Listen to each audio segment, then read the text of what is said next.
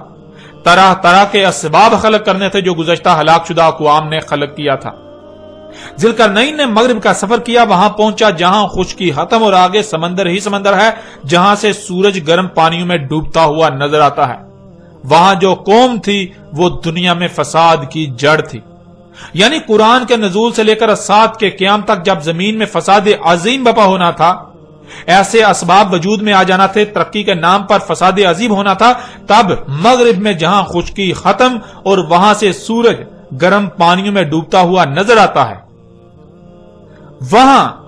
جو قوم ہونا تھی، یعنی دنیا کے مغرب میں جہاں خشکی ختم ہوتی ہے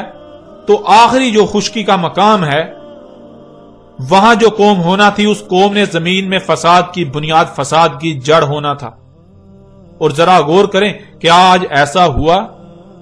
کیا آج ایسا ہو رہا ہے؟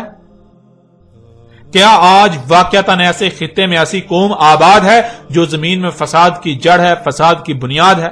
جہاں کے شیاطین زمین و آسمانوں میں فساد عظیم کر رہے ہیں؟ جب غور کریں تو ہاں، بالکل وہ خطہ آج موجود ہے جسے دنیا امریکہ کا نام دیتی ہے، اور امریکی قوم جو دنیا میں فساد کی جڑ ہے، فساد کی بنیاد ہے۔ اسی طرح ذوالقرنین کے مشرق کے سفر کا ذکر کیا گیا، وہاں ایسی قوم جب سورج طلوع ہوتا ہے تو سب سے پہلے اسی قوم پر طلوع ہوتا ہے، اس کے بعد باقی اقوام پر طلوع ہوتا ہے۔ اس قوم نے زمین میں فساد عظیم بپا کرنا تھا، اور آج وہ قوم موجود ہے جسے چینی اور جاپانی قوم کہا جاتا ہے۔ یہی وہ قوم ہے مشرق کی جانب کے جب سورج طلوع ہوتا ہے تو سب سے پہلے اسی قوم پر طلوع ہوتا ہے، اس کے بعد باقی اقوام پر طلوع ہوتا ہے۔ اسی طرح تیسرا سفر جو مغرب و مشرق کے درمیان تھا، وہاں جو خطہ ہے، اس خطے میں قرآن کے نزول سے لے کر سات کے قیام تک ایسی قوم نے آنا تھا جس نے زمین میں تباہی مچانا تھی، فساد کرنا تھا، لوگوں کے اموال لوٹنا تھے، اور وہ خطہ یورپ اور روس کا خطہ بنتا ہے۔ اور آج بالکل یہ قوم بھی فساد کر رہی ہے، پوری دنیا کے وسائل لوٹ رہی ہے۔ مغرب و مشرق میں جن اقوام کا ذکر کیا گیا، یہ موجودہ دور کی تاریخ بیان کی گئی تھی۔ قرآن کے نزول کے بعد جب اعظم فتنہ یعنی دجال کا ظہور ہونا تھا، اس کے پیچھے 3 اقوام کو ہونا تھا۔ ان میں سے ایک دنیا کے مغرب میں آباد امریکی قوم، دوسری دنیا کے مشرق میں آباد چینی اور جاپانی قوم، اور تیسری ان دونوں کے وسط میں آباد روسی اور یورپی قوم۔ یہ عظیم راز آج سے 14 صدیاں قبل ہی بیان کر دیے گئے تھے۔ اس وقت جو لوگ یہ سب کچھ کر رہے تھے ان کو قرآن میں یاجوج اور ماجوج کہا گیا۔ تو قرآن کے نزول سے لے کر سات کے قیام تک جب ایسا ہونا تھا تو ایسا کرنے والوں کو قرآن نے یاجوج اور ماجوج کہا۔ ناظرین، یہ عظیم خبریں آج سے 14 صدیاں قبل ہی دے دی گئیں، لیکن کسی کو اس قرآن میں کچھ بھی نظر نہ آیا۔ ہر کوئی قرآن میں اتنے عظیم راز، ان عظیم خبروں کو، اس تاریخ کو اساطیر الاولین بنا کر بیٹھا رہا، گزشتہ اقوام کے قصے و کہانیاں بنا کر بیٹھا رہا۔ اور ناظرین، اب آپ کو بآسانی سے اس بات کی بھی سمجھ آ جائے گی کہ محمد علیہ السلام نے سورہ الکہف کو بار بار دجال کے ساتھ کیوں جوڑا۔ کیونکہ سورہ الکہف میں دجال اور اس وقت جب دجال موجود ہونا تھا اس کی مکمل رہنمائی موجود ہے۔ ذرا غور کریں، کیا آج دنیا میں یہی سب نہیں ہو رہا؟ کیا آج دنیا مختلف ممالک میں تقسیم ہونے کے باوجود ایک زبان اور ثقافت میں نہیں ڈال چکی؟ قومیں ایک دوسرے کی زبان کا ایک لفظ بھی سمجھنے کی صلاحیت نہ ہونے کے باوجود اسباب کے ساتھ روانی سے ایک دوسرے سے کلام نہیں کر رہی ہیں۔ اس وقت پوری دنیا مختلف ممالک میں تقسیم ہونے کے باوجود ایک زبان و ثقافت میں ڈل چکی، پوری دنیا گلوبل ولیج بن چکی، پوری دنیا میں علاقائی حکومتیں ہونے کے ساتھ ساتھ انہیں اقوام متحدہ کے تحت، ایک عالمی حکومت کے تحت کنٹرول کیا جا رہا ہے۔ دنیا ایک عالمی گاؤں کی حیثیت اختیار کر چکی ہے۔ ناظرین، کیا آج اسباب کے ذریعے دنیا کی کسی بھی قوم سے گفتگو کرنا ممکن نہیں ہو چکا؟ یہاں تک کہ نہ صرف ممکن بلکہ انتہائی آسانی کے ساتھ ان لوگوں کے ساتھ بات چیت کی جا سکتی ہے اور کی جا رہی ہے جن کے ساتھ ان اسباب سے قبل بات کرنے کا تصور بھی نہیں کیا جا سکتا تھا۔ ناظرین، کیا آج دنیا کے مغرب و مشرق تک انتہائی تیز رفتار پرسکون اور ہوائی سفر ممکن نہیں ہو چکا؟ کیا آج بڑے پیمانے پر لوہا، تانبا اور طرح طرح کی اشیاء کو زمین اور پہاڑوں سے نہیں نکالا جا رہا؟ دانتوں کو بڑے پیمانے پر پگھلا کر ان سے اسلحہ وغیرہ نہیں بنایا جا رہا؟ کیا آج تقریباً ہر طرح کے اسباب وجود میں نہیں آ چکے؟ کیا آج اسی طرح زمین میں فساد نہیں کیا جا رہا جیسے ذوالقرنین سلیمان علیہ السلام کے وقت کیا جا رہا تھا؟ کیا جیسے اس وقت ہر کوئی دجال کے فتنے کا شکار تھا سوائے اس کے جس کی خالص اللہ نے اپنی طرف سے رہنمائی کی، اور اکثریت دجال کے فتنے کا شکار ہو کر اسے ترقی و خوشحالی کا نام دے رہی تھی، انسانیت کی خدمت قرار دے رہی تھی؟ آج بھی یہ سب وہی نہیں ہو رہا؟ آج بھی یہ وہی سب نہیں ہو رہا؟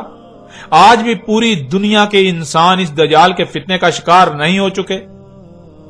آج بھی فساد کو ترقی اور انسانیت کی خدمت کا نام نہیں دیا جا رہا؟ جیسے اس وقت جنیاتی تبدیل شدہ بیجوں سے اگائی جانے والی فصلوں کے استعمال سے دن بدن بیماریاں بڑھتی جا رہی تھیں اور بچے مفلوج پیدا ہو رہے تھے، کیا آج بھی ویسا ہی نہیں ہو رہا؟ آج بھی بیماریاں دن بدن بڑھتی نہیں چلی جا رہی اور بچے مفلوج پیدا نہیں ہو رہے؟ ذوالقرنین نے دو قوموں کے درمیان سد بنا کر ایک دوسرے کی طرف جانے پر روک لگا دی، یعنی مضبوط بارڈر تعمیر کر دیا، اور یہ اللہ سبحانہ تعالیٰ نے آج کی تاریخ اتاری تھی۔ آج کی تاریخ، آج جو ہو رہا ہے، جو ہو چکا، اس کی تاریخ اتاری تھی۔ ذرا غور کریں کہ آج پوری دنیا میں بارڈر تعمیر کر کے قوموں کا ایک دوسرے کی طرف سفر اس قدر ناممکن نہیں کر دیا گیا؟ کیا قوموں کے درمیان دیواریں تعمیر نہیں کر دی گئیں، رکاوٹیں نہیں کھڑی کر دی گئیں؟ آج پوری دنیا میں قوموں کے درمیان دیواریں تعمیر کر دی گئیں، یعنی بارڈر کھڑے کر دیے گئے کہ کوئی قوم ادھر سے ادھر نہ آ سکے اور ادھر سے ادھر نہ جا سکے۔ یہ اللہ سبحانہ تعالیٰ نے آج سے 14 صدیاں قبل ہی آج کی تاریخ اتاری تھی۔ اللہ سبحانہ تعالیٰ نے قرآن میں مسلوں سے آج سے 14 صدیاں قبل ہی آج کی تاریخ بیان کر دی تھی، جسے آج تک قصے و کہانیاں بنا دیا گیا۔ اب ذرا غور کریں، قرآن میں سورہ الکہف کی ان آیات کو اتارنے کا مقصد کیا تھا؟ کیا یہ ذوالقرنین اور ان قوموں کی کہانی سنائی جا رہی ہے؟ یعنی قرآن میں اساطیر الاولین ہیں، یا پھر قرآن کے نزول سے لے کر آج سات کے قیام تک جو کچھ بھی ہونا تھا اس کی مسلوں سے تاریخ بیان کر دی گئی؟ اور آپ یہ بات بارہا جان چکے ہیں کہ قرآن میں اساطیر الاولین نہیں بلکہ مسلیں بیان کی گئیں۔ قرآن میں آیات ہیں، بینات نہیں ہیں۔ یعنی سورہ الکہف کی آیات میں جو سامنے نظر آ رہا ہے وہ اصل حقیقت نہیں بلکہ اصل حقیقت تو اس کے پردے میں چھپا دی گئی، ان آیات کے پردے میں چھپا دی گئی۔ اصل میں ذوالقرنین علیہ السلام اور ان قوموں کا ذکر کرنا مقصود نہیں تھا، بلکہ اصل میں تو ذوالقرنین اور ان قوموں کے پردے میں دنیا میں آباد موجودہ قوموں کا ذکر کیا گیا، ان کی تاریخ اتاری گئی تھی۔ ذوالقرنین اور وہ قومیں تو سلف ہو چکی، اور جنہیں سلف کر دیا گیا انہیں نہ صرف سلف بلکہ مسل کر دیا گیا بعد والوں کے لیے۔ تو یہاں سلف کے پردے میں اصل ذکر مسل کا ہو رہا ہے جو کہ موجودہ اقوام ہیں۔ ناظرین، اللہ سبحانہ و تعالی نے آج سے 14 صدیاں قبل ہی ان آیات کی صورت میں عظیم خبریں دے دی تھیں، آج کی مکمل تاریخ اتار دی تھی، لیکن خود کو اللہ کے نمائندے کہلوانے والوں نے، خود کو قرآن کے ترجمان کہلوانے والوں نے، خود کو علماء و مفسرین کہلوانے والوں نے کیا کیا؟ یہ حقیقت آپ کے سامنے ہے۔ ان لوگوں نے مسلوں کو اساطیر الاولین بنا دیا۔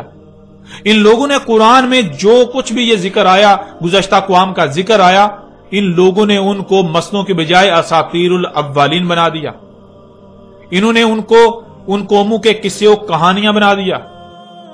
اور پھر ان قصے و کہانیوں کو اتنا پھیلایا گیا کہ کوئی تصور بھی نہ کر سکے، کسی کے تصور میں بھی نہ آئے کہ قرآن میں اساطیر الاولین نہیں بلکہ مسئلے ہیں۔